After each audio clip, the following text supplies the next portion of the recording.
In this video, we're going to consider together chapter 1 from the book, The Council of Chalcedon Re-Examined by Father V.C. Samuel, the Indian Orthodox scholar and priest who, in his own time, was very important in the Indian Orthodox community, and his work is still valued as an important consideration of the Council of Chalcedon from a non-polemic perspective, and that has upset quite a few people who demand, on the one hand, that Chalcedon is accepted and therefore struggle with his work, or demand that Chalcedon is rejected out of hand, and so dismiss his work equally from the other side. I first came upon this book when I was relatively new to Orthodoxy. I became Orthodox in 1994 in the Coptic Orthodox Church through the British Orthodox Diocese.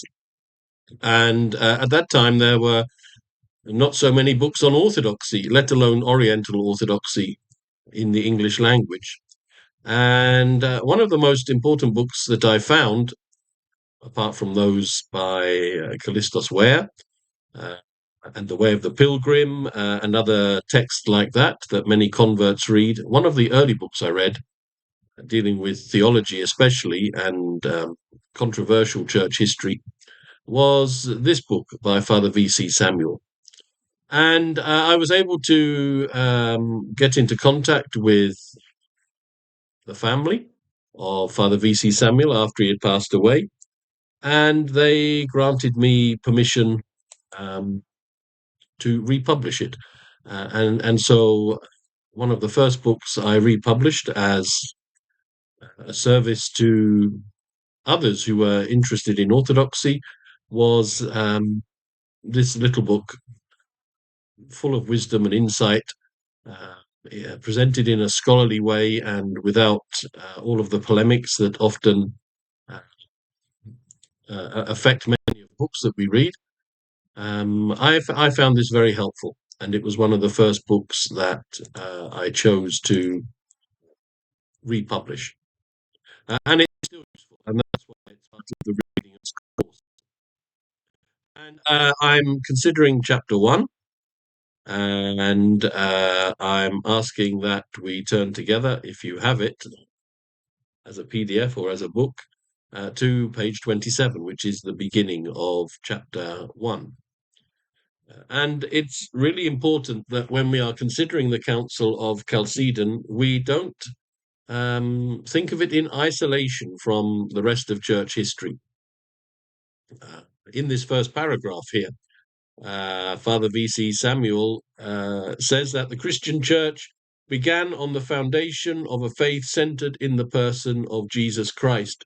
And to a great extent, it was this question that Jesus Christ poses himself in the gospel, "Who do you say that I am?"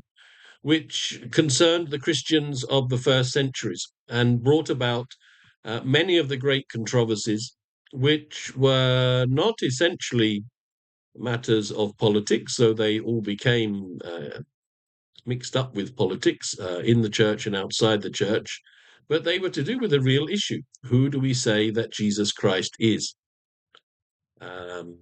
The very earliest Christians dealt with heresies, on the one hand, from the Gnostic communities, where Jesus wasn't really essentially God made man. Indeed, that was considered utterly impossible, because the absolute, what the Gnostics would consider divinity, is so far removed from material existence, and material existence is a corruption.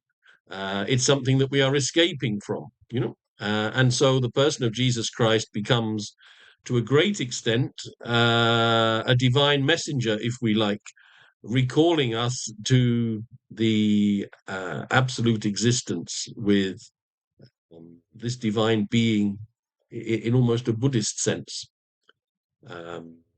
And so that was one vision of Christ which had to be dealt with. He truly is God made man. However, we understand that he is not an emanation from the pleroma, as the Gnostics would have said. He's not some messenger from above called to draw us out of material existence, as if it was something evil in itself. On the other hand, in the first centuries, there were still Jewish believers in Christ who felt that he was the Messiah and the prophet and the messenger of God, but that it was impossible that he could be God himself, because God was one and God was not a trinity.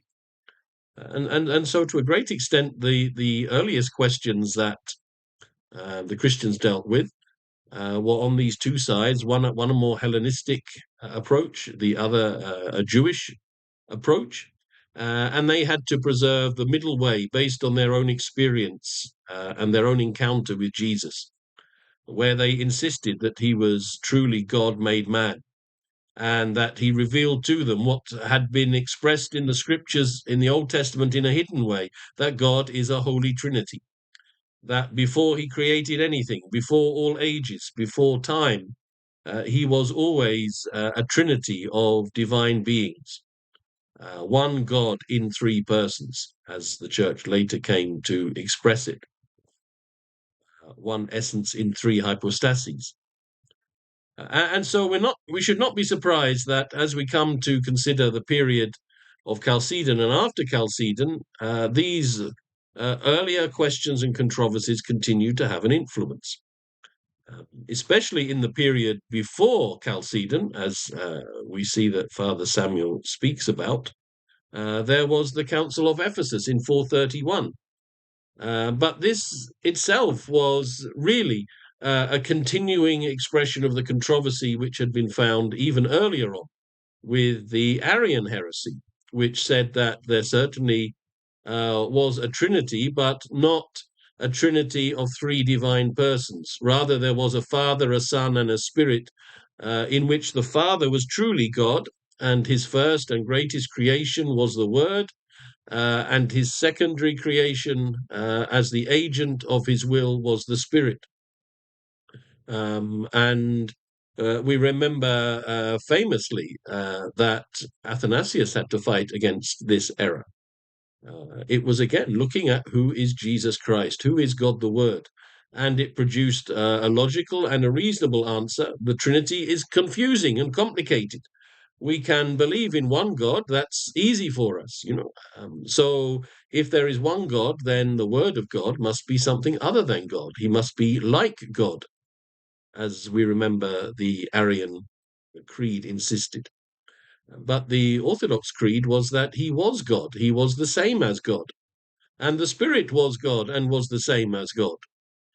And it was for this heresy that the Council of Nicaea took place in 325 AD. This wasn't the first council that had taken place in the church. There had been other councils on a smaller scale, a much smaller scale. The first councils took place in Asia Minor when the churches there were struggling to deal with the heresy of Montanism. We needn't go into any detail on that, but they felt that they needed to do more than write letters to each other.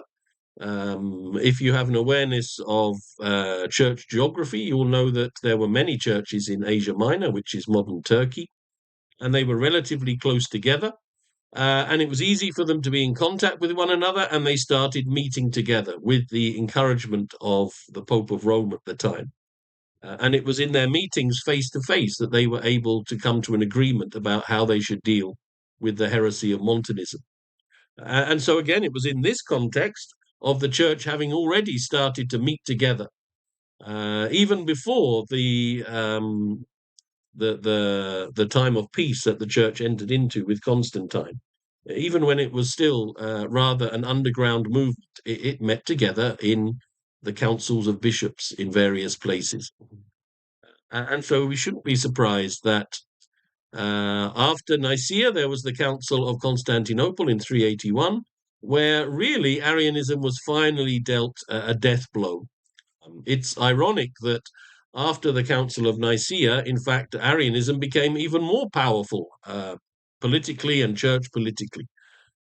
It didn't disappear in 325. It made sense to a lot of pagan converts, especially royal and governmental and military pagan converts. It was a simple faith, a straightforward faith. There is a God, and he created the Word who made all things by the creature, the Spirit. That made sense. And so it wasn't until 381, um, a long time after Nicaea, a generation or two after Nicaea, that finally Arianism was excluded from orthodoxy, and it began to be restricted in the empire, and it no longer had the influence over the imperial families that it had done in the past. And so we come to 431 and the Council of Ephesus. And it might seem that this is just something that arrived out of the blue, but far from it. In some senses, it was continuing the same questions which had fueled the controversy of the past. It was asking the question now, how can a man be God? And how can God be a man? How is this possible? Creation, the material world is very far from God.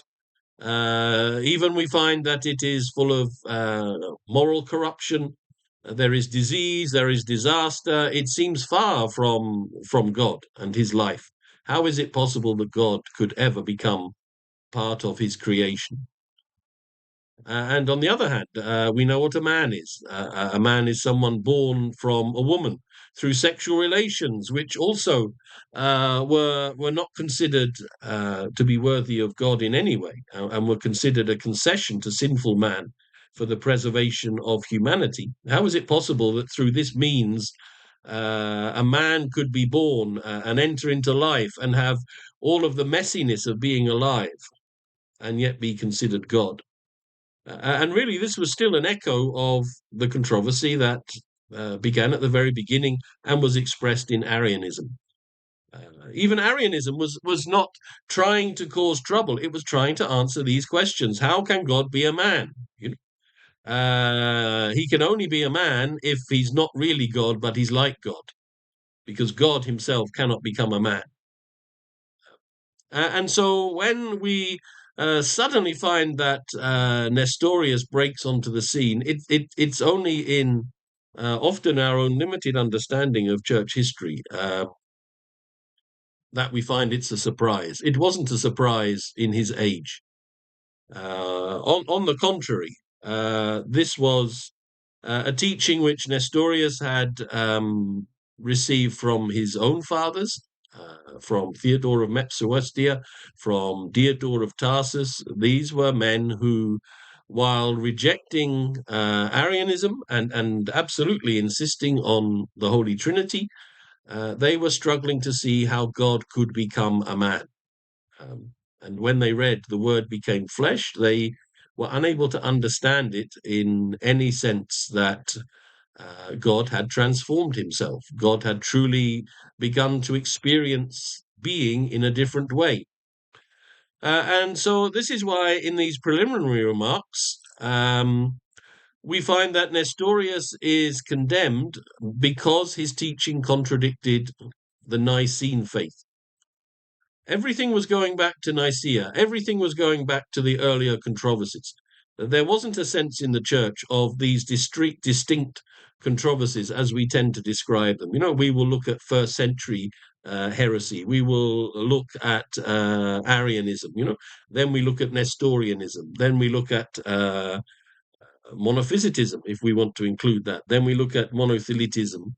All of these are actually trying to deal with the same question: how can God become a man? How can God be a man? And so when Nestorius stood up and started preaching, and we have the record of some of his sermons, and undoubtedly he felt he was speaking the truth. How can God be this little baby? God cannot be this little baby. This little baby is suckling at its mother's breasts. It's pooing and weeing. It's dirty. It's like us. It's weak.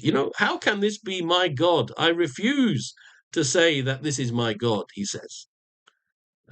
But he wants to understand that the incarnation is real, that Jesus is truly, in some sense, the Son of God.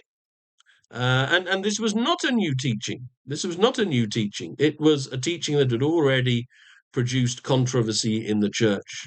Uh, there were those in the Orthodox party who were already wanting to condemn Theodore of Mopsuestia, Diodore of Tarsus, and others, for having a view of the incarnation that seemed to them to be deficient.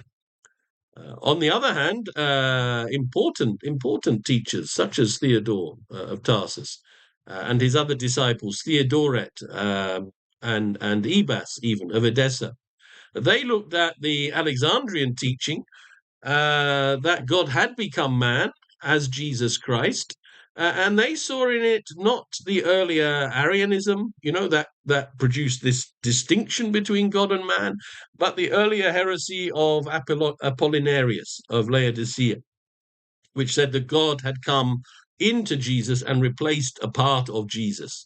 He was the reality, the real personality of Jesus. It was Jesus' body, and it was God the Word who was in him, using him, but really only as a body, not as a person. And they were afraid this is what they found in the Alexandrian teachings. But again, this was not out of the blue. It wasn't as if they had suddenly picked up a book on either side and discovered someone was suddenly teaching something shocking. The heresy of Apollinarius was there in the history of the church. The concerns about Theodore of Mopsuestia and even more so about Diodore of Tarsus, they were already there in the church. And both of those teachings, in a way, come back to Nicaea and are found in the Arianism of the generation before and after Nicaea. It is people always trying to ask, how can God become man? How can God become man? And we see here in the middle of this page, Grillmeyer is a famous writer, and his books are well worth having. He writes on Christology and on Christ in several volumes translated from German into English. And he stresses very much, as Father Samuel points out, that there is a distinction between a word flesh, Christology. The word has taken a flesh, and this is what he sees in Alexandrian Christology as being a continuation of the Apollinarian heresy. Grillmeyer is not very sympathetic towards the Alexandrian Christology. He's much more in sympathy with what he sees as the view of Theodore, Nestorius, Diodore, even Leo of Rome, that there is a word man Christology. So the Word has united himself to a man, Jesus, in distinction to the views of the Alexandrians, that the Word has taken a flesh. And his concern there is that the Alexandrian Christology denies and reduces the reality of the manhood of Christ. He's not really a man; he's just a body that's being animated by the Word. And this was what Apollinarius really taught to a great extent. But it's not what Cyril and Athanasius taught. And so it's a little unfair of Grillmeyer to make such a clear distinction and suggest that different groups are in these different parties. It's not entirely fair to say of the other side that they believed that there was a word and the man, and that the word had come into the man. That's not generally a fair understanding or explanation of their Christology either. And another modern writer on church history, Professor Patrick Gray, has said in some of his more recent writing on Chalcedon that Grillmeyer has led a whole generation of scholars astray by this very simplistic distinction that doesn't really make sense and doesn't really explain very well the views that were held on either side. Were there those on the one hand who held that God had come into a man? Yes, and Nestorius can be reasonably considered to have held something like that. Is it fair to say that there were some who held that the divinity had taken a body and it wasn't truly a man as we are? Yes, there were some on the extremes of the Alexandrian side, if we want to put it like that, who held such views. And we find that Cyril of Alexandria, Severus of Antioch spent much of their time resisting people who held such views. But the vast majority of people were in the middle, and they understood that God had become a man. He had not come into a man in the way that Nestorius suggested, and Theodore of Mopsuestia had suggested, that he had come into a man in the way that the Holy Spirit came into a prophet. Jesus wasn't a super prophet for most people in the middle. Whether they were Chalcedonians or non-Chalcedonians, whether they supported Nestorius for a while or rejected him. Most people in the middle understood that God had become a man in some way. And this is an important point that we have to realize. Even after Chalcedon, most people are in the middle. And after Chalcedon, if you had asked most ordinary bishops, what do you think happened? What do you say about Christ? They would say, on the one hand, Jesus Christ is God and man together, one person. This is what Alexandrians would say, and essentially this is what Chalcedonians would say after Chalcedon, if they were asked about Christ. He is God the Word who has become a man, and is in two natures, the Chalcedonians would say, and they would mean by that, the bulk of people in the middle, they would mean by that he's God and he's man at the same time. There were those on the extremes who took it differently. Those who were the disciples of Theodore of Mopsuestia and Theodoret Theodoret of Cyrus. He tells his own followers, this is how we decode the phrase one person in two natures, because that was difficult for him to accept. He said, we understand that the one hypostasis or person means prosopon, appearance, and the into natures means into hypostases, into realities. He is God and he is a man, and the God has come to be in the man. And this is how Theodoret preserved his own understanding, even though he notionally accepted Chalcedon. For our part, though we rejected Chalcedon, and I've written a paper on why we rejected Chalcedon, we always were very clear it was never because we doubted that in the incarnation Jesus Christ was God made man without change, without confusion, and that he is truly God and man. And St. Severus says we can speak of two natures, Godhood and manhood. We can speak of these when we reflect with careful contemplation. They are not theoretical; they are real. The distinctions between divinity and humanity, and St. Severus and St. Cyril speak about the vastness of the difference between these. We don't say they're the same. We don't say they become the same. But we do insist that it is the same person, Jesus Christ, God the Word, who is the man Jesus Christ and is the Son of God at the same time. But all of this really comes back to the earlier controversies, where the church and Christians in the church were asking, how can God become a man? How can God become a man? And the earliest answers affected the Trinity, the Trinitarian doctrine of the church. The earliest answers were, well, he can't be God. He must be like God. He must be the first and best creation of God, but he can't be God if he's become man. And the church found that wholly inadequate. If Jesus Christ is not truly God, then it is only a man who died on the cross. And he can be a wonderful example to us of principle, of faithfulness, of bravery, but he can't be our savior, because a man has no power to destroy the power of death in himself.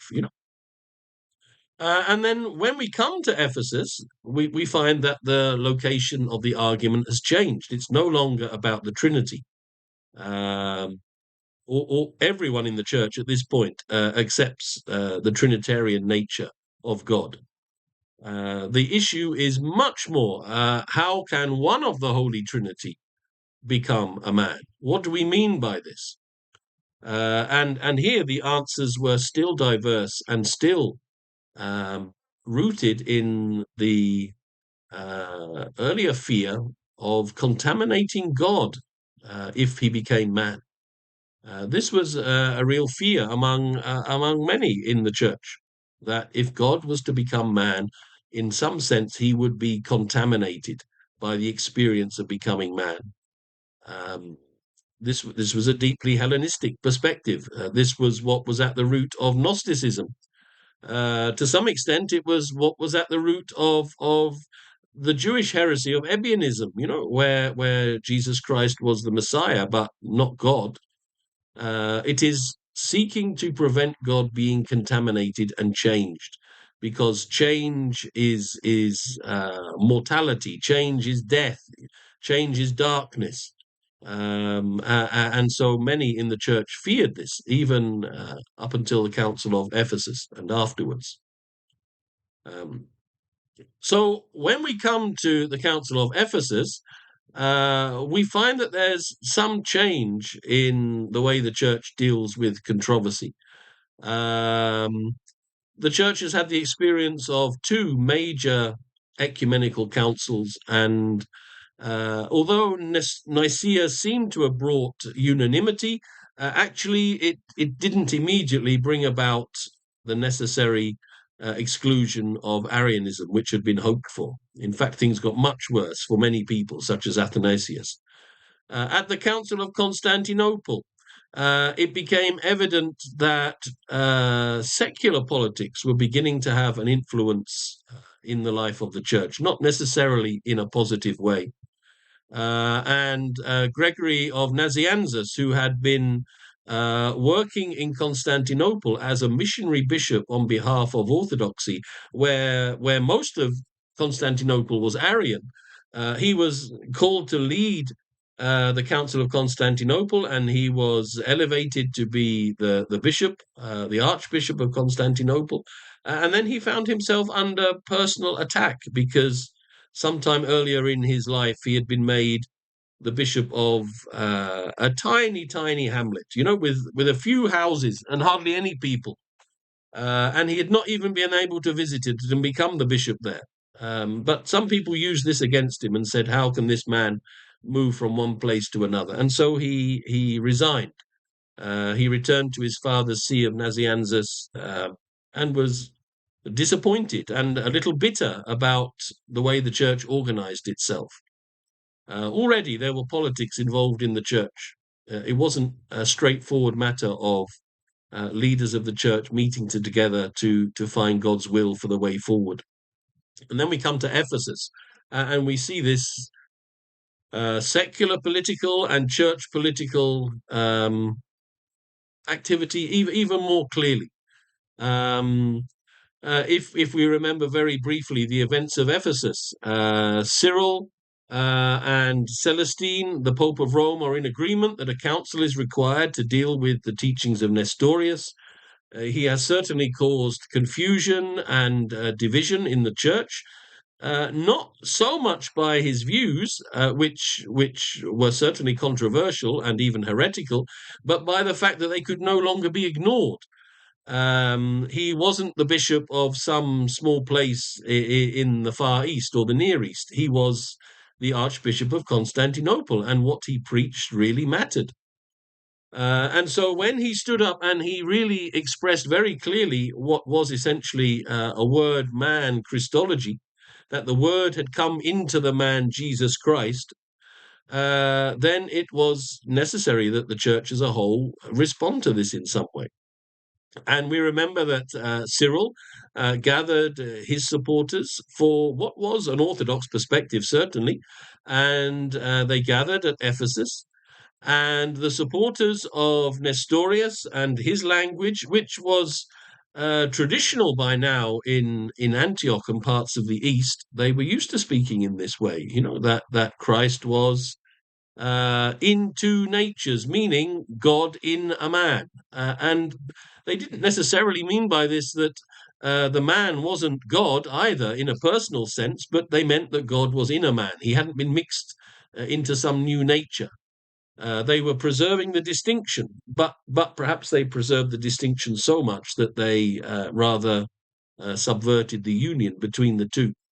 We remember that this group of travelers came very late. Nestorius was already in Ephesus with some of his bishops because he was from Constantinople. But John of Antioch and those with him took a long time traveling from the east to Ephesus. And eventually Cyril started the council without him. And Nestorius refused to participate. Some of his writings and sermons were read out, and he was condemned out of hand as a heretic, someone who had undermined the Creed of Nicaea. And then eventually, after some time, John of Antioch arrived with his followers, and they refused to have anything to do with Cyril and his council, and they established themselves in another place, and they immediately excommunicated Cyril and those with him.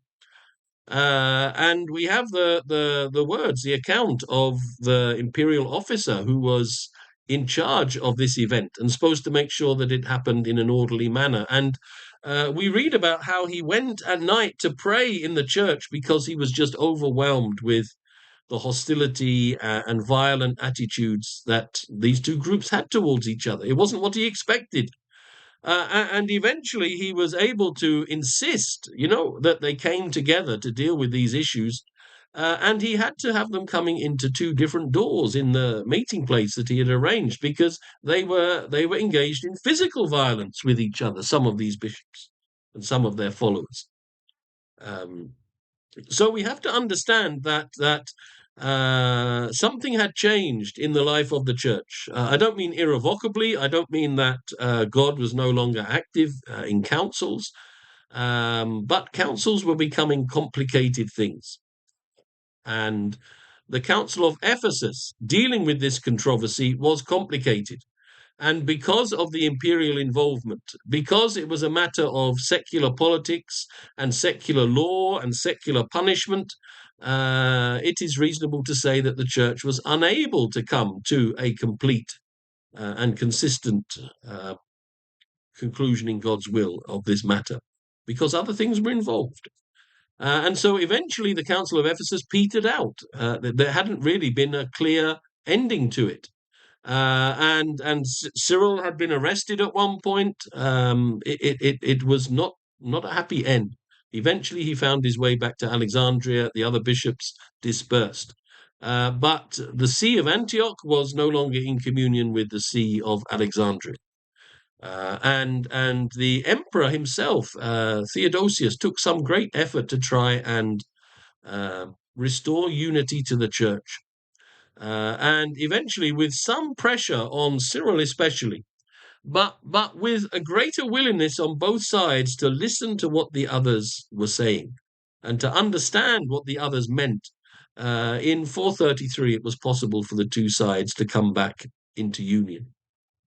But as part of these preliminary remarks about the Council of Chalcedon, much of this union really depended on the persons of Cyril and John of Antioch. They sort of understood each other. And we read somewhere that Cyril says, essentially, I'm not very happy with the language that they use, but they do believe the right thing. Unfortunately, as is always the case, when Cyril passed away, when John passed away, there were other less tolerant men willing to take their places as defenders of the faith. And so the union began to break down. The tolerance of different language with the same meaning was no longer consistently upheld on both sides. And so this was one of the causes of the Council of Chalcedon in the end. If we were to look ahead in the writings of Father V.C. Samuel, and we come to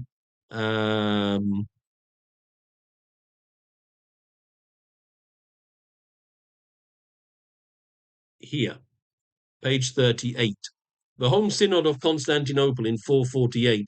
And again, I've written on that. And we understand that Both sides, we can be generous and say, are trying to uphold what they understand of orthodoxy.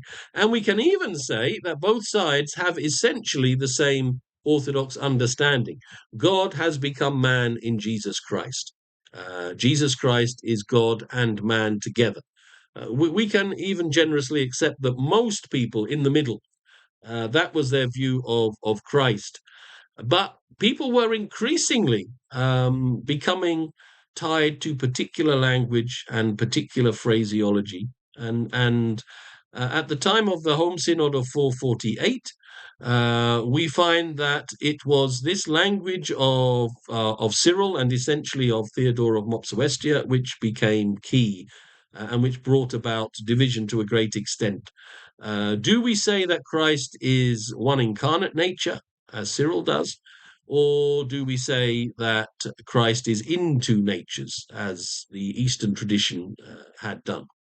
What do we mean by those things? It's possible to say that Christ is one incarnate nature and mean something heretical, that he's one essence, which is a mixture of divinity and humanity. But that wasn't what St. Cyril meant. But it's what others heard him say when they heard those words.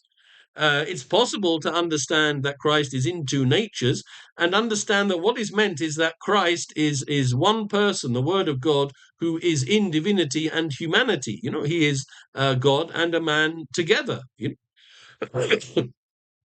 But when Alexandrians, those who followed Cyril, heard that, they didn't hear that. They heard that Christ is two hypostases, two identities, God and a man. The word God, the God word, rather, the word man, Christology. And they felt that really this was just a re-expression, a new expression of Nestorianism.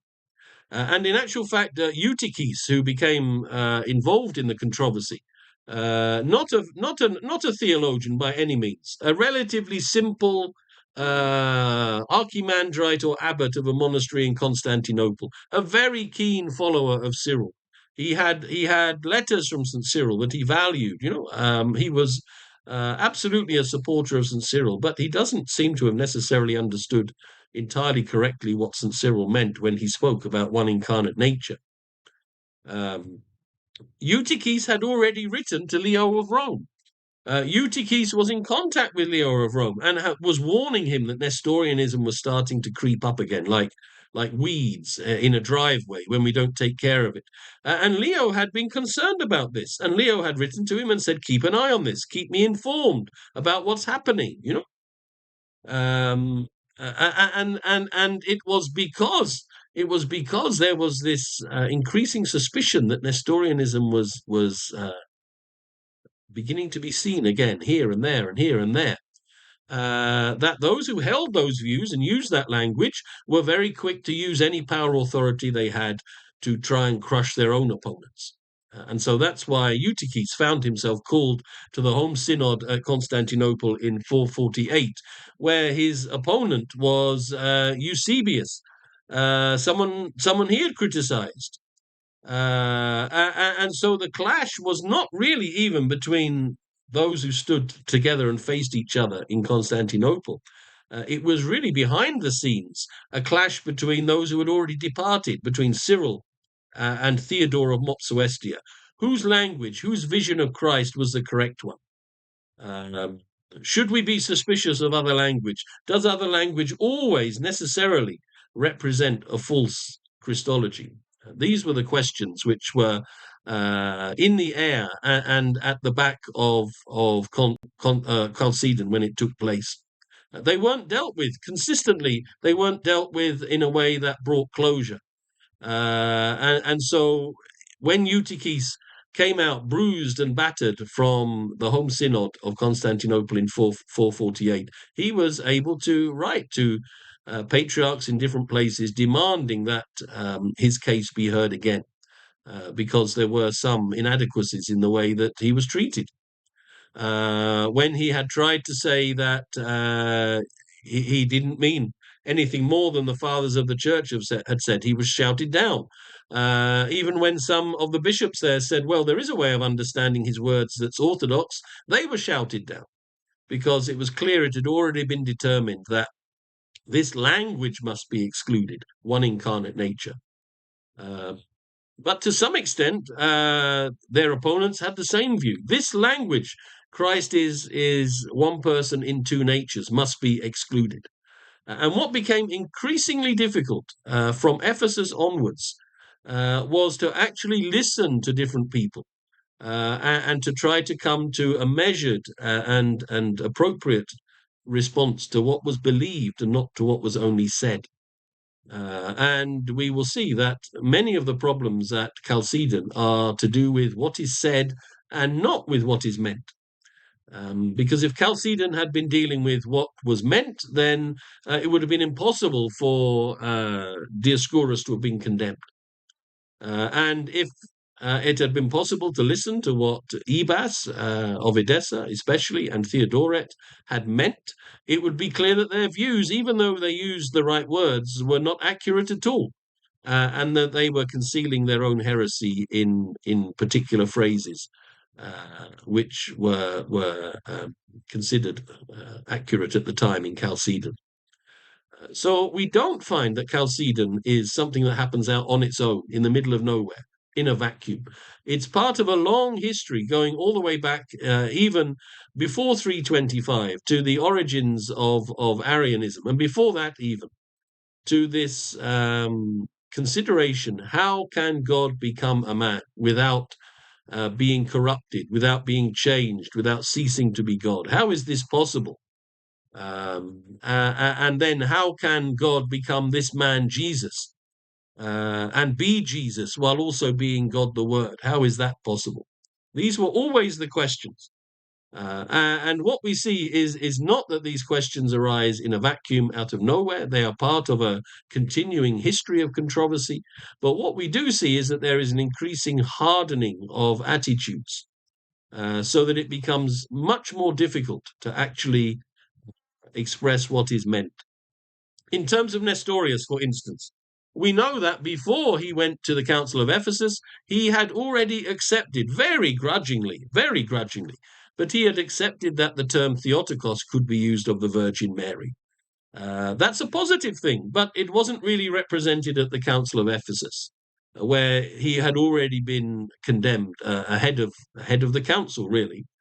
But when we look at his use of the word Theotokos, we would want to say that he doesn't really want to use it in the way that the Orthodox do. He doesn't really want to say that this baby in the womb of the Virgin Mary is God himself. He doesn't want to say that. He doesn't bring himself to say that.